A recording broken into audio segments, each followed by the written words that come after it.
Olá pessoal, tudo bem? Bem-vindos ao meu canal.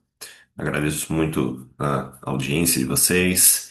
Hoje eu gostaria de falar um pouco a respeito do que pensavam alguns dos principais filósofos europeus, séculos 17, 18 e 19, a respeito da China. A perspectiva destas foram as maiores mentes do continente europeu e como essa perspectiva a respeito do país asiático, ela foi de uma visão positiva até ali meados do século XVIII para uma visão negativa de fins do século XVIII em diante.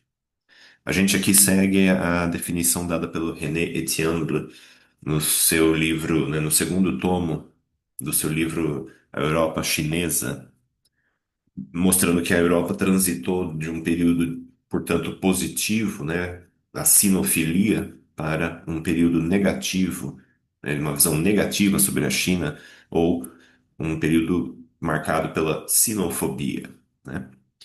As razões para isso que a gente pode encontrar na história são três. A primeira delas é a expulsão da missão jesuíta que ficou na China por uns 200 anos, né, desde o século XVI, com Matteo Ricci, e eventualmente, no entanto, essa missão entrou em atrito com o Império Chinês, porque houve toda a querela dos ritos, né? A querela dos ritos foi um momento em que a Igreja Católica determinou que todos os chineses convertidos ao cristianismo, eles deveriam abandonar os ritos confucianos. E isso, claro, entrou em choque com a organização do Estado chinês, com a noção do ser interrelacional chinês, né, chinesa, e eventualmente isso azedou a relação entre, digamos, o Vaticano e a China, e não foi um processo rápido, ao contrário do que aconteceu, por exemplo, com os jesuítas no Japão, que foi um processo muito mais rápido, muito mais violento.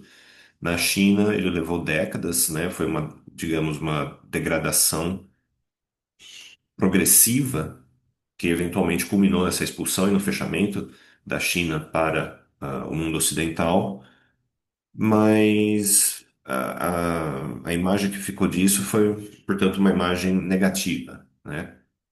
Talvez com os jesuítas o Ocidente tenha tido a sua chance mais clara de tentar converter e ocidentalizar a China.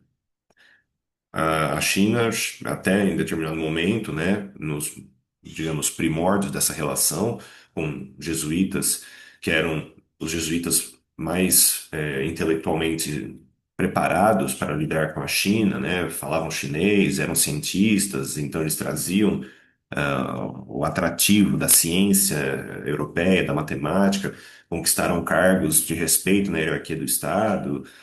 E nesse primeiro momento tudo ia bem, mas posteriormente, com a determinação de que os chineses precisariam abandonar os seus ritos confucianos, então não teve jeito.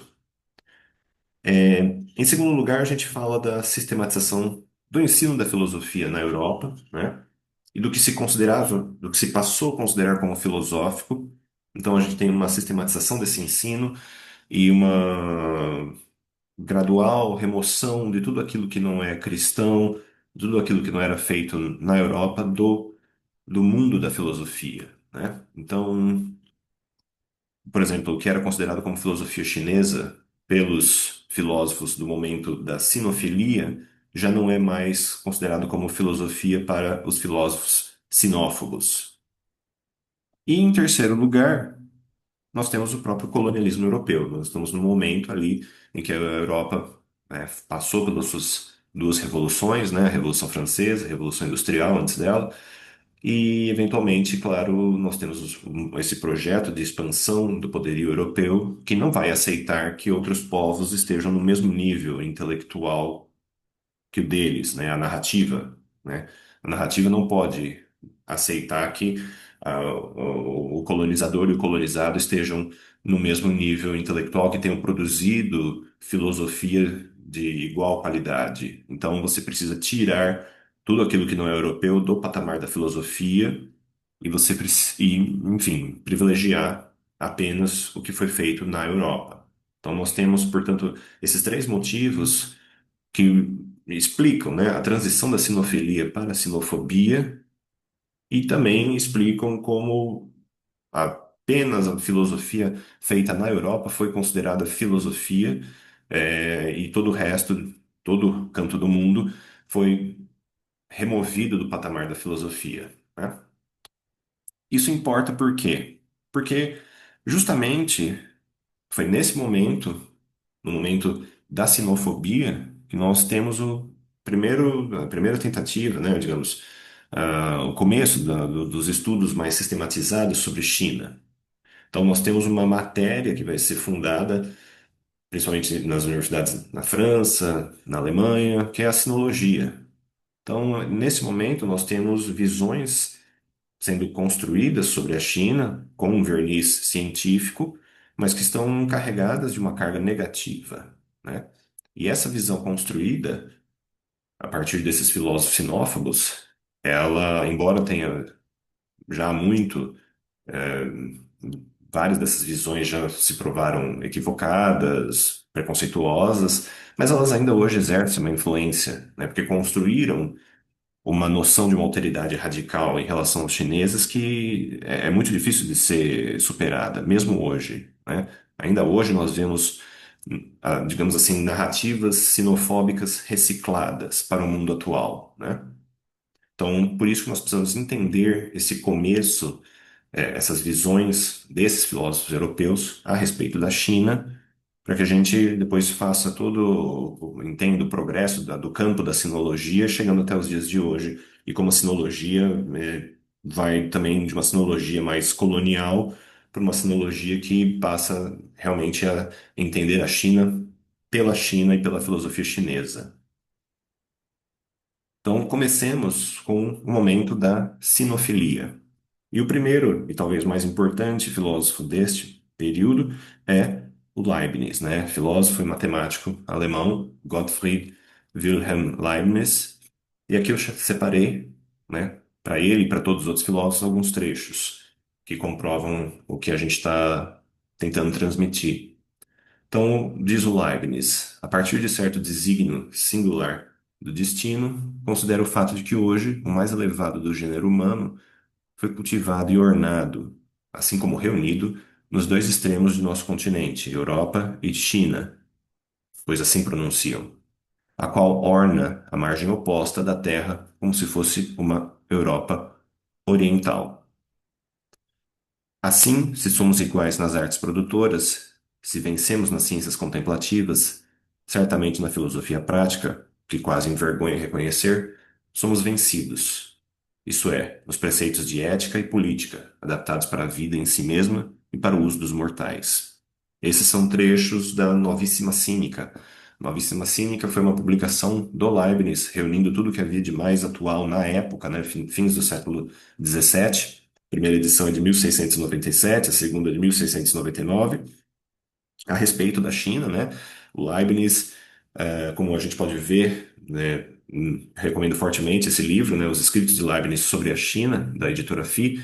A gente tem aqui toda a correspondência dele com um padre jesuíta, né, o Joaquim Bouvet, que estava em missão na China. Lembrando que esses padres eram padres que eram cientistas, eram intelectuais, né? Então há ali um diálogo de dois intelectuais, né, sobre a China, o Leibniz extremamente curioso e sempre demandando saber, né, o que interessava para ele, né, a respeito da matemática, das ciências na China. Então, aqui a gente percebe a curiosidade do Leibniz sobre o país asiático e como ele coloca a China em igualdade, né, com a Europa, né? Então, é como ele chama a China de Europa Oriental, né? E mostra, e na visão que ele constrói, né, tanto a Europa como a China estão ali, digamos, de mãos dadas, né? Tendo que ensinar uma à outra. E, claro, ele entende que, em certos aspectos, para o Leibniz, né? A Europa estava na frente, principalmente na questão da filosofia contemplativa, da matemática, da geometria abstrata, né? E, no entanto, em matéria de filosofia prática, ética, moral, política, a China estaria na frente. Claro que, mesmo na visão dos, digamos, sinofílicos, né? É, mesmo eles entendem, né? Eles têm, obviamente, um ponto de partida europeu e há também, a gente pode captar nas entrelinhas um certo senso de superioridade europeu, de que a filosofia contemplativa, a matemática abstrata, que são, digamos, caminhos para se chegar a uma verdade, né? E caminhos para se entender uma moral talvez superior, quem detém são os europeus. Então, o Leibniz, digamos, é positivo, mas tem uma visão um tanto ambígua, porque, afinal de contas, a filosofia prática dos chineses, ela não está amparada na matemática abstrata, que só os europeus conhecem. E sem a matemática abstrata não se conhece Deus, não se conhece digamos, a verdade correta das coisas. Então, a gente tem que ver esse momento da sinofilia como um momento, digamos, de abertura ao que a China possuía, mas também com, digamos, né, certos, digamos assim, entre parênteses, né? Pois certamente havia ali, como eu disse, um senso de superioridade dos europeus. Em segundo lugar, nós temos o Christian Wolff, que também era um alemão. O Christian Wolff é muito famoso por ter feito um discurso na Universidade de La Halle, em 1721, quando ele estava entregando o cargo dele, se não me engano, de reitor, e ele defendia que os chineses tinham conseguido chegar numa moral sem a necessidade da religião, sem a necessidade de uma instituição, né, como a Igreja Católica, para ensiná-los a respeito disso. Então ele teve que depois fugir, né, porque foi perseguido por isso. Mas a ideia do Christian Wolff era tentar beber da fonte da filosofia chinesa para fazer com que a Europa, a própria Europa, diminuísse a relação, né, da filosofia moral com a Igreja Católica, né? Então, diminuiu a influência da Igreja Católica na especulação filosófica, digamos assim. E, claro, um projeto político a partir disso também. Então, do Christian Wolff, a gente tem os seguintes trechos. Se alguém objetar que um governante não possa ser mestre do tempo e da oportunidade necessários para as atividades da invenção e do raciocínio filosófico, sem negligenciar, para tanto, os assuntos de um vasto império, os exemplos desses grandes homens, Fuxi, Shannon e Huangdi, que, né, em parênteses aqui, são os imperadores mitológicos, né, da China, que nunca fracassaram em nada que tivesse relação com os assuntos dos governantes, é uma refutação suficiente.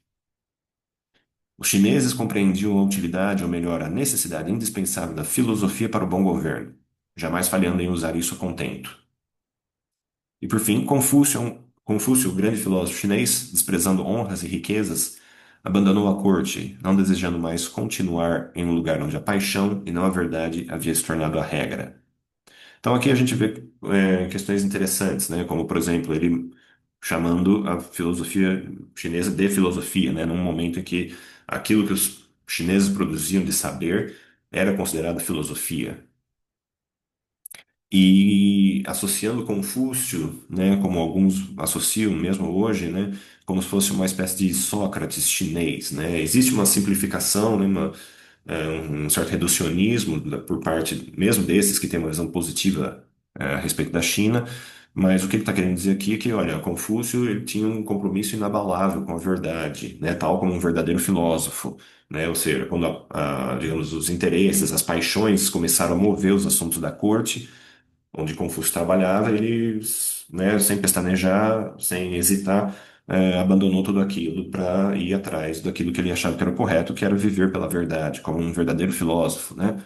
Então, vê-se no Christian Wolff que ele está, digamos, enchendo a bola, né, dos chineses e da filosofia chinesa como tão boa, né?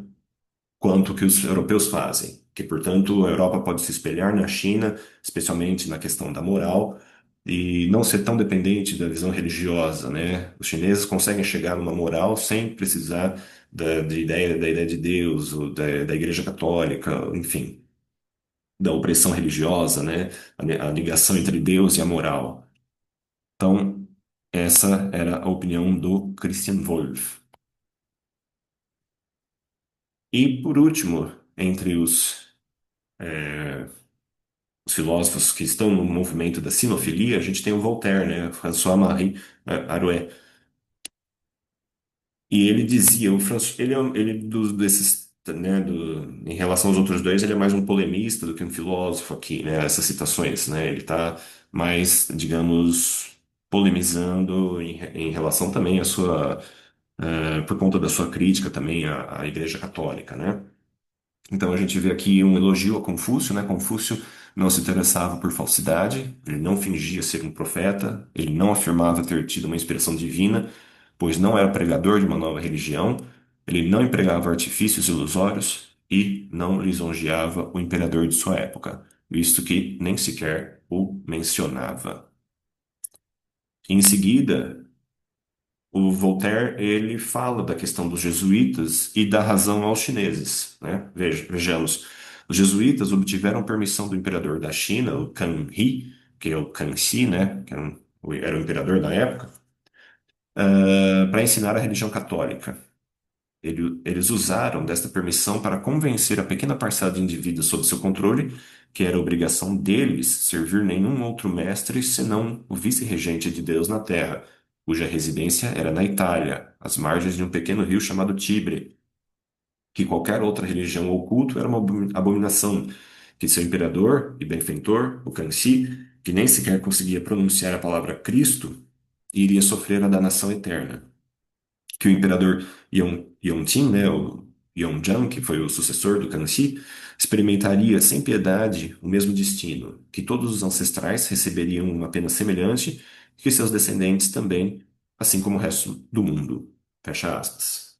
Então, aqui o Voltaire, ele, como eu disse, ele age mais como um polemista, ele não tem argumentos filosóficos tão sofisticados, mas o que ele está mostrando é que, olha, Confúcio era um filósofo da melhor qualidade, né? Voltaire, enfim, na indicação bibliográfica que vai estar no fim, desse vídeo, ele, no livro que eu usei, ele até fala que ele leu Confúcio, né? E ele achava Confúcio um filósofo extremamente importante, né? E, portanto, ele defende, Confúcio, a reputação de Confúcio, né? E faz essa crítica aos jesuítas, né? Que os jesuítas abusaram da boa vontade dos chineses e, por sua própria culpa, acabaram sendo expulsos da China, né? Então, isso é o diferencial dele, porque ninguém mais, especialmente os filósofos da sinofobia, a gente vê claramente que há um preconceito racial, né, nos filósofos que virão a seguir, e também digamos, um ranço, né, cristão em relação aos chineses por conta, digamos, da sua entre aspas, da sua preferência pelo paganismo, né, tendo expulsado os jesuítas, né? Esses, portanto, esses três, o Leibniz, o Wolff e o Voltaire, são os três maiores expoentes do período da sinofilia. E agora a gente vai para o segundo momento, o momento da visão negativa sobre a China, período da sinofobia.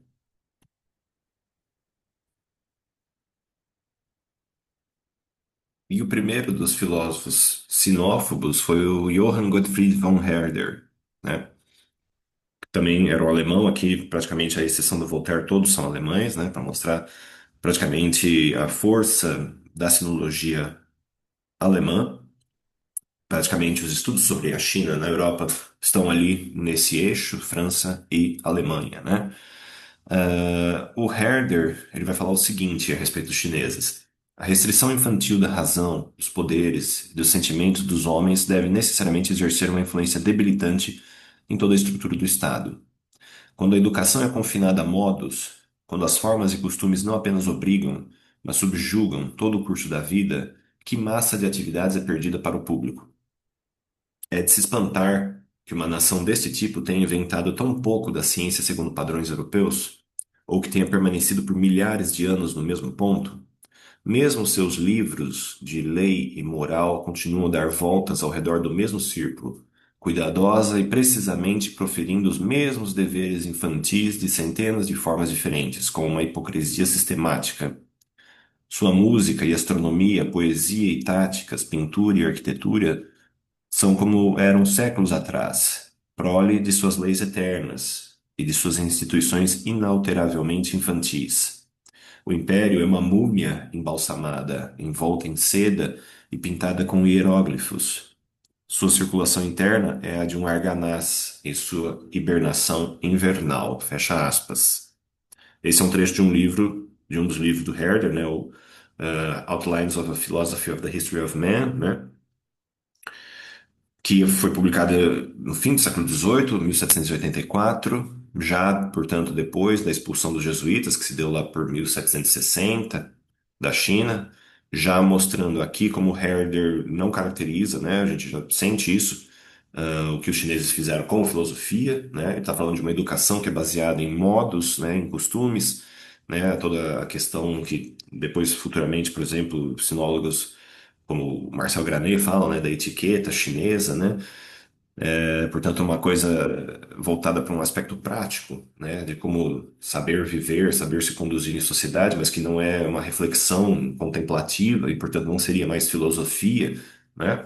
Então, como tudo isso engessou, né, na visão do Herder, né, a China de tal forma que ela se tornou uma múmia embalsamada, né? O Herder, em relação à China, ele é conhecido por essa afirmação, né? A China é uma múmia embalsamada, né? Ou seja, parada no tempo, sem história, né? Tá ali presa na sua própria estrutura moral, né? Cultivada ao longo dos séculos e sem jamais sair dessa hibernação, sem jamais ir além do que alguns poucos livros, né? Em teoria, de acordo com ele, né, mandavam os chineses fazer. Então, sem isso, sem essa história, sem sair dessa hibernação, a China também não teria desenvolvido ciência, né? A ciência segundo padrões europeus.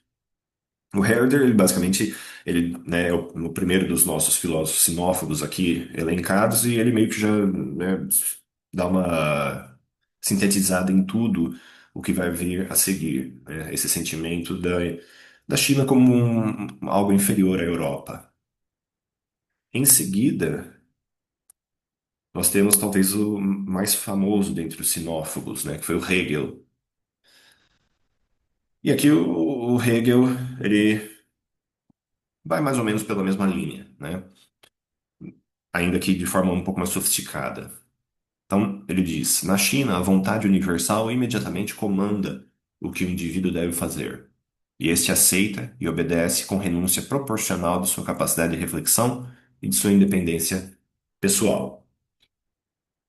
Esse cuidado paternal por parte do imperador e o espírito de seus súditos, que, como crianças, não avançam além de princípios éticos do círculo familiar, não podendo ganhar por si próprios independência e liberdade civis, constituem o todo do império, da administração e do código social, que é, ao mesmo tempo, moral e completamente prosaico.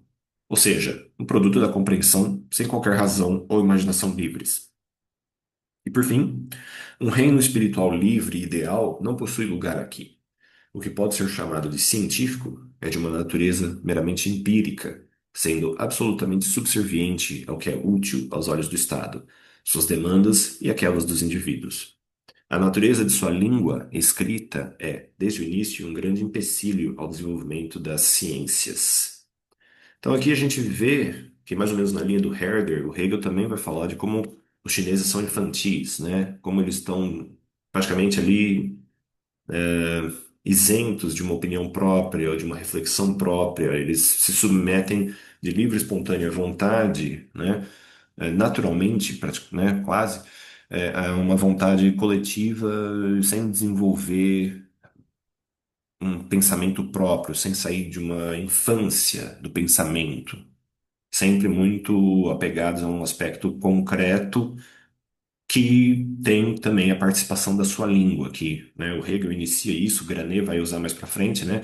Essa língua chinesa que baseada em caracteres, apontaria para um caráter concreto, né, do espírito chinês e que, portanto, teria impedido o desenvolvimento da ciência e, posteriormente, da tecnologia modernas na China. Então, o que a gente está vendo aqui é o Hegel está dando basicamente a forma, né, num primeiro momento, do argumento de que todos os sinólogos clássicos que viriam depois usariam, né? E dando alguns detalhes a mais, mas basicamente trilhando o caminho aqui que o Herder e principalmente o Hegel deixaram, né? Em matéria de, né, teoricamente, de compreensão sobre a China, né? A visão deles a respeito do que era a China. Portanto, não existe indivíduo tal como o indivíduo europeu, não existe esse indivíduo na China, porque os chineses eles não saem ali da sua infância, né, de uma coisa prosaica, de uma coisa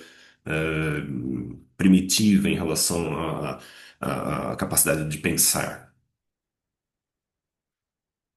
E temos aqui, por último, o Schelling. Schelling também é um sinófobo, ainda que ele tenha lido o Dao De Jing, né? Provavelmente um dos desses que eu citei, ele foi aquele que se dedicou um pouco mais a ler algo sobre China, né? Tendo lido a tradução que o Stanislas Julien, que foi um sinólogo francês do século XIX, fez do Dao De Jing. Mas mesmo assim, o Schelling tinha uma ideia negativa a respeito da China. Para ele, os chineses não são um povo, são uma mera humanidade, pois não se consideram um entre os povos, mas sim a humanidade autêntica em relação a todos os demais. Se os chineses não constituem um povo, o princípio de sua existência deve remeter à consciência da humanidade pré-histórica, ainda indivisa. Contudo, esse princípio recusou-se a ingressar no processo religioso teogônico na China, que permaneceu à margem do movimento mitológico universal. Para afirmar-se em sua exclusividade, o princípio chinês precisou renunciar ao significado religioso, assumindo uma função distinta da consciência coletiva.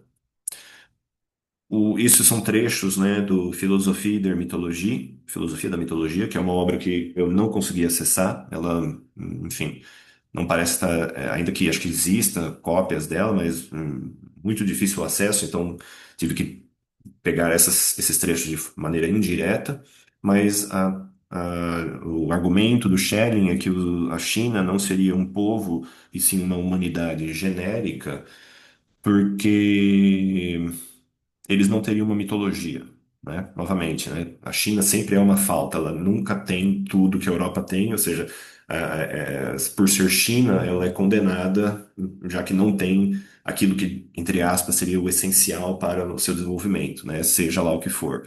No caso do Schelling, é a mitologia, né? Ou seja, falta aos chineses uma mitologia que lhes permita pensar como povo, adquirir consciência e, portanto, a partir disso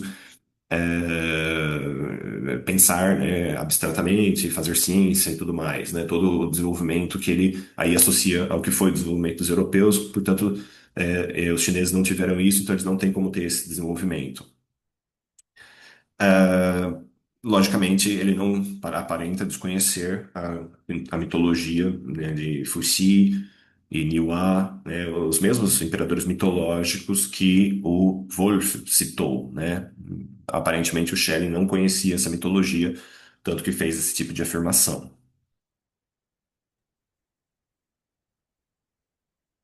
Então, pessoal, o que a gente vê são filósofos que enxergavam na China já um país, né, um povo, como o povo chinês, que não teria feito filosofia, que eram ateus, né? Portanto, também não tinham aceitado digamos, entre aspas, superioridade da via cristã, né? E filósofos que, a exemplo do Herder, do Hegel e do Schelling, achavam que a China, é, por não ser a Europa, por não seguir os critérios que a história europeia seguiu, né, os critérios que, enfim, a Europa impôs a si mesma, né, mas que nesse momento, por conta até mesmo do colonialismo europeu, estavam se tornando, entre aspas, universais, né? Então a China seria essa. esse país que a ela faltava tudo, né? Tudo que os europeus tinham, a China não tinha, e, portanto, seu acesso à própria modernidade estaria negado, né? É basicamente esse o argumento de todos eles, né? E depois o que a gente vai ver, principalmente num dos maiores sinólogos do século XX, que é o Marcel Granet, mas isso é tema para outro vídeo. Por que que a sinologia, campo que vai se formar exatamente nesse começo do século XIX, é um assunto importante para nós, né? A sinologia ela se forma, ela começa a ter o seu formato institucional nesse momento de sinofobia. Então, é uma matéria que estuda a China já imbuída de uma carga de preconceitos. Claro que a questão da autoridade, dos preconceitos, ainda hoje, eles estão aí reciclados, né? Tá todo mundo, né, há décadas fazendo várias décadas você tem é, intelectuais do Ocidente proclamando o fim da China, o colapso inevitável da China, né, por não ser democrática, não ter uma economia liberal, etc, etc. Então, a gente vê que a noção da China como uma falta, a noção de que a China carece de algo que só o Ocidente possui, ainda é um argumento amplamente utilizado por aqueles que acreditam entender a China, né? E fazem as profecias mais absurdas a respeito, né, de como a China, enfim, está diante de qualquer seja o problema do momento, né, de um dilema intransponível, né, insuperável. E, no entanto, a China consegue superar e ninguém entende por quê. A resposta está na filosofia chinesa, né? A resposta está naquilo que muitas vezes o Ocidente se nega a entender, se nega a estudar a China a partir da sua própria perspectiva. Essas são as referências que eu usei. Recomendo fortemente a leitura desses livros e artigos. Professor Antônio Florentino Neto, as próprias obras dos filósofos europeus que aqui eu citei, tanto do momento da sinofilia quanto do momento da sinofobia. E outras, né? Caso haja interesse, temos outros vídeos nesse canal também com outras obras, tanto desse período como, enfim, de outros assuntos. Mas caso seja do interesse, também posso citar algumas outras depois na descrição, enfim, se houver demanda. Mas é isso, pessoal. Agradeço muito a atenção. Eu vou ficando por aqui. Se gostaram dessa reflexão, por favor, não se esqueçam de curtir, comentar, compartilhar e se inscrever no canal. A gente se vê na próxima. Até mais.